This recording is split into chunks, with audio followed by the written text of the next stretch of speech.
Bonjour et bienvenue sur le plateau de Téléin TV sur le salon Solutions Linux 2011. Je reçois Romain Lemerlu, directeur projet de chez Emeritis. Bonjour. On va parler d'une problématique qui est celle de la supervision de serveurs. Alors dans toute entreprise, on a une salle machine, souvent, avec tout un tas de serveurs qui sont empilés. Alors on a des serveurs physiques, on a des serveurs virtuels maintenant. Et puis toutes ces petites machines, il faut les surveiller. Et par rapport à ça, il y a des outils, des logiciels libres. Et vous allez nous parler d'un outil qui s'appelle Centreon, qui est un outil de supervision. Donc, quelles sont ses principales fonctionnalités ? Alors Centreon est un outil de supervision open source, donc qui s'appuie sur les concepts connus de Nagios, qui est un ordonnanceur très répandu dans les SI. Donc Centreon répond à un besoin de supervision des ressources réseau, serveurs, applicatives, par la collecte d'indicateurs de performance, de disponibilité et également de fiabilité. D'accord. Vous mesurez la fiabilité comment ? Vous regardez le nombre de pannes, ça se passe comment ? Oui, alors c'est l'intégrité du matériel, la détection préventive de ces pannes-là. Et au final, ça nous donne des indicateurs de disponibilité dans le temps qu'on va mesurer pour pouvoir mesurer la qualité de service, de la SLA. Et en parallèle, on va pouvoir faire de la métrologie en mesurant des indicateurs de performance. D'accord.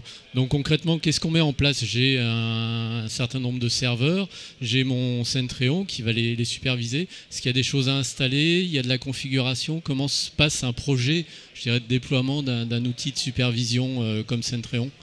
Alors les points clés du déploiement d'un projet de supervision et en particulier Centreon vont tourner autour de 3 points essentiels. Le premier, ça va être la création d'une bibliothèque d'indicateurs pour pouvoir vraiment faciliter l'implémentation et le maintien en conditions opérationnelles du périmètre cible.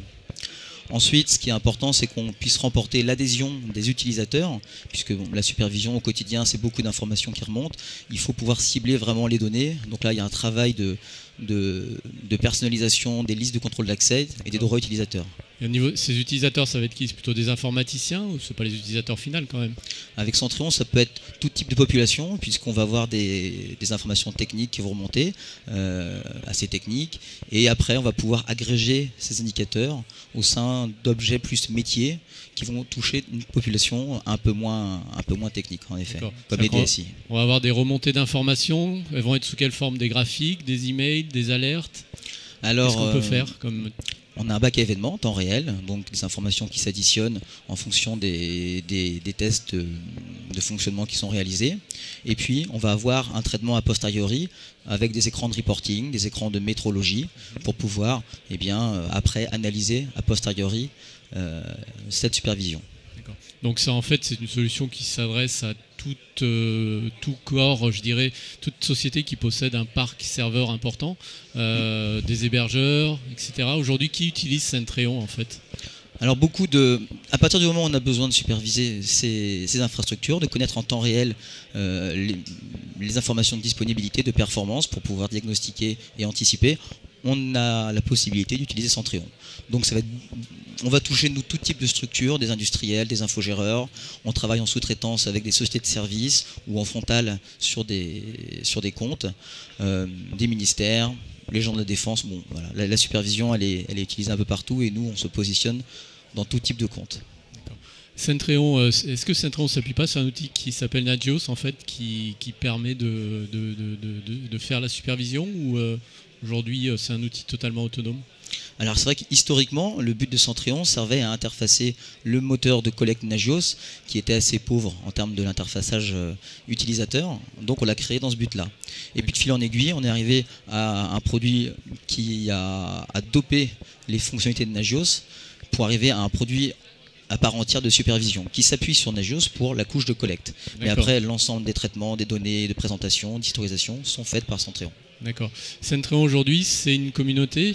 Ça représente combien de personnes qui travaillent aujourd'hui sur le projet ? Il y a des sociétés, ça représente quoi aujourd'hui ? Alors Centreon, c'est une communauté mondiale de 5000 utilisateurs à peu près, si on arrive à recenser un petit peu tout ça. On estime les utilisateurs dans le monde autour de 25 000, des choses assez difficiles à quantifier puisque le produit est utilisé librement. Centréon, c'est aussi une structure, Mérétis, que je représente aujourd'hui, qui propose une mission de support, de formation, d'accompagnement, pour pouvoir vraiment amener une vraie expertise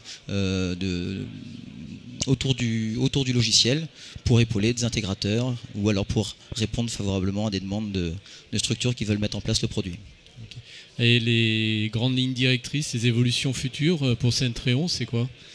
Alors, les évolutions qui sont les plus courues aujourd'hui et sur lesquelles on commence déjà à répondre positivement, ça va être de pouvoir proposer une urbanisation du SI en mettant la supervision au cœur d'autres processus, comme le reporting, l'alimentation, comme le ticketing, la gestion des consignes, voilà. Beaucoup d'éléments qui doivent graviter et être intimement reliés à la supervision. Par rapport à des démarches comme l'ITIL, par exemple, ça va devenir une brique, une composante de solution ITIL. Tout à fait. Alors, un petit peu difficile de dire quand Centréon va être ITIL, mais néanmoins c'est clairement l'orientation qu'a le produit et répond à des processus ITIL sur un grand nombre de parties. Ok, très bien. Écoutez, je vous remercie pour ces news et puis à très bientôt pour d'autres informations. Merci beaucoup. À bientôt, au revoir. Au revoir. Merci.